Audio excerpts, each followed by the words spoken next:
उत्तर प्रदेश में 7वें और आखिरी दौर के मतदान के साथ ही 5 राज्यों में मतदान की प्रक्रिया आज खत्म हो गई। उत्तर प्रदेश के अलावा पंजाब, उत्तराखंड, गोवा और मणिपुर में भी विभिन्न चरणों में वोट डाले गए हैं। इन सभी राज्यों के लिए मतगणना 10 मार्च यानी गुरुवार को होगी। उससे पहले एग्जिट पोल के रुझान आने शुरू हो गए हैं कि 10 मार्च को रुझान या नतीजे किस तरह के हो सकते हैं, इसका एक रुझान एग्जिट पोल दे रहे हैं। आपको बता दें कि एनडीटीवी ने अपनी ओर से कोई एग्जिट पोल नहीं किया है, बल्कि जो बाकी जगह पर एग्जिट पोल चल रहे हैं हमने उनका एक तरह का औसत निकाला है, जिसको पोल ऑफ पोल्स कहा जाता है। और इसमें जो रुझान अभी तक दिखाई दे रहे हैं उसके कुछ प्रमुख बिंदु आपको बताना चाहेंगे कि उत्तर प्रदेश की अगर बात करें तो वहां पर बीजेपी की सत्ता में वापसी होती दिख रही है। कम से कम ये एक भविष्यवाणी इन एग्जिट पोल के शुरुआती रुझानों में की गई है। शुरुआती इसलिए क्योंकि एग्जिट पोल भी बाद में अपने रुझान थोड़े से बदलते हैं। पंजाब की बात करें तो वहां पर आम आदमी पार्टी इतिहास रच सकती है, ये एग्जिट पोल भविष्यवाणी कर रहे हैं। इनके मुताबिक आम आदमी पार्टी वहां भारी बहुमत के साथ सरकार बनाती दिख रही है। ये एग्जिट पोल की भविष्यवाणी है, रुझान है केवल, परिणाम आप जानते हैं कि 10 तारीख को आएंगे। उत्तराखंड की बात करें तो वहां पर बीजेपी और कांग्रेस के बीच कांटे की टक्कर दिख रही है। यानी जो इतिहास है उत्तराखंड में कि सरकार में जो होता है वो दोबारा सरकार में नहीं आता, शायद वैसा हो, कम से कम एग्जिट पोल तो यही मान रहे हैं।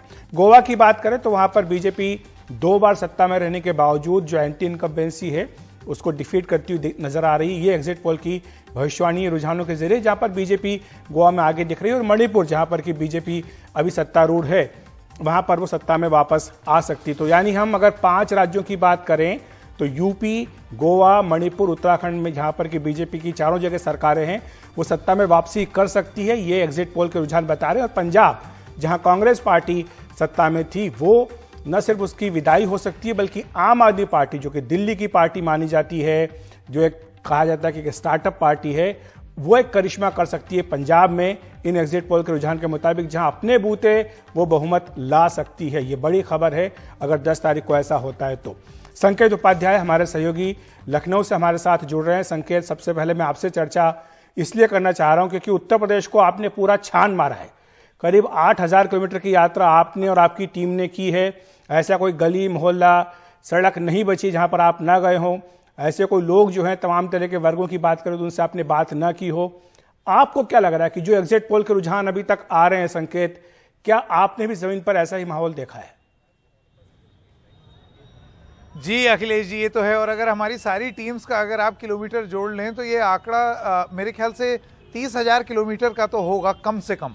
ये तो मैं ऐसी रफ एस्टिमेट आपको बता रहा हूँ, लेकिन हमारी टीम जो है वो करीब 8,000 किलोमीटर हम अकेले ही कर चुके हैं। आपने एग्जिट पोल की बात की और मैं आपको जरा शुरुआत करने से पहले 2017 में जो एग्जिट पोल आए थे उनके बारे में कुछ बताना चाहता हूं। अभी का तो हम बाद में जिक्र करेंगे। तो उस समय एमआरसी का पोल कहता था बीजेपी 185, लोक नीति सीएसडीएस कहता था बीजेपी 164, सी वोटर इंडिया टीवी ने बोला था 155, न्यूज 24 चाणक्य ने बोला था 285, एक्सिस माई इंडिया ने बोला 280 और वीएमआर ने बोला 190 और 210। नतीजा क्या आया? गठबंधन, बीजेपी के गठबंधन को 325। तो एग्जिट पोल की तो कहानी ये है।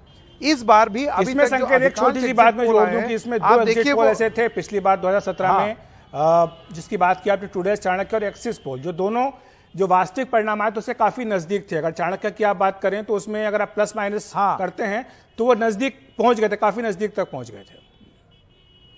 बिल्कुल बिल्कुल, ये बात आपने सही बोली। तो इस बार भी जो आउटलायर्स है ना, देखिए बहुत सारे एग्जिट पोल ने इस बार भी वही वाली चीज की है कि 210, 220, 222 स्पष्ट बहुमत बीजेपी के लिए दिखाया है, लेकिन भयंकर रूप से करीब 100 सीटें कम दिखा दी हैं। अब इसमें यह देखना होगा कि सबसे सटीक एग्जिट पोल कौन होगा और जिन्होंने एग्जिट पोल कौन सा सटीक होगा संकेत, वो तो हम 10 तारीख को हमें सबको पता लग जाएगा। लेकिन आपको इससे पहले कि मैं जाने दूं, आपका अपने एग्जिट पोल क्या है 8000 किलोमीटर की यात्रा करने से पहले, आप ये बताते जाइए।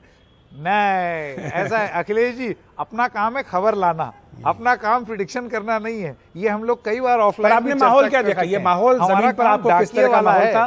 संक्षेप में अगर आप वो बता सके दर्शकों को कि क्या माहौल वही था जो आज एग्जिट पोल रुझान दिखा रहे हैं?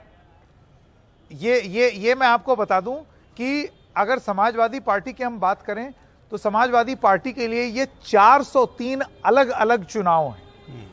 क्योंकि वो अपने कैंडिडेट के बल पे, अखिलेश यादव जरूर एक प्रमुख चेहरा है, प्रबल चेहरा है, लेकिन वो अपने कैंडिडेट के दम पे, गठबंधन के दम पे, अलायंस के दम पर ये चुनाव लड़ रहे हैं। ये कहानी भारतीय जनता पार्टी के साथ नहीं है। बीजेपी में नेता और चेहरे बहुत सारे हैं, लेकिन वो सब सेंट्रल चेहरे हैं। कैंडिडेट और प्रत्याशी बहुत मजबूत नहीं है भारतीय जनता पार्टी के। ठीक है, तो मेरा विश्लेषण यही है कि ये अखिलेश यादव का सबसे मजबूत चुनाव।